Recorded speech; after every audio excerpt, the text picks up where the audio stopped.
रुला देने वाली कहानी। एक रात विनोद बाबू अपनी पत्नी पिंकी के साथ जन्मदिन की पार्टी से अपने घर को लौट रहे थे। रात ज़्यादा होने की वजह से कोई गाड़ी नहीं मिल रही थी। विनोद बाबू का घर मुश्किल से 5 किलोमीटर की दूरी पर नैनीताल के एक पहाड़ी गांव में था।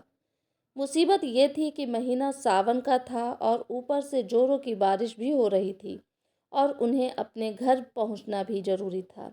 अतः उन दोनों पति पत्नी ने पैदल ही घर जाने का निश्चय किया। मोबाइल के टॉर्च की धीमी सी रोशनी में वे दोनों आगे बढ़ने लगे। वे अभी आधी दूरी ही गए थे कि जोर से बिजली चमकी और बिजली की रोशनी में एक औरत का साया दिखा जो ठीक उनके सामने खड़ी थी। इस सुनसान सी सड़क पर रात के अंधेरे में अकेली औरत को देखकर उन्हें डर लगा और मन में तरह तरह के विचार आने लगे कि कहीं ये कोई, खैर जो भी हो देखा जाएगा। ऐसा सोचते हुए उन दोनों ने अपने कदम आगे बढ़ा दिए, लेकिन बिजली अब बार बार लगातार चमकने लगी थी और उस बिजली की चमक में वो औरत दूर से ही साफ साफ दिख रही थी। वो औरत उन्हें रुकने का इशारा कर रही थी। उसे देखकर विनोद बाबू की पत्नी की तो हालत खराब हो रही थी, लेकिन विनोद बाबू को अब लगने लगा था कि ये औरत शायद कोई मुसीबत में है।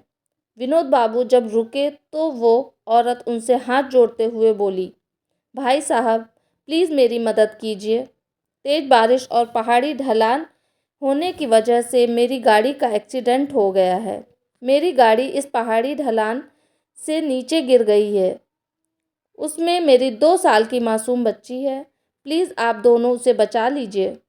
इतना कहते ही वो औरत आगे आगे चलने लगी और ना चाहते हुए भी विनोद बाबू अपनी पत्नी के साथ उस अजनबी औरत के पीछे पीछे चलने लगे। लेकिन एक अनजाने भय से उन दोनों का दिल जोर जोर से धड़क भी रहा था। जैसे ही वे दोनों पहाड़ी के नीचे उस गाड़ी के पास गए तो उन्होंने देखा कि गाड़ी में एक प्यारी सी मासूम बच्ची रो रही है। विनोद बाबू ने बच्ची को गाड़ी से निकाला और पाया कि बच्ची बिल्कुल ठीक है।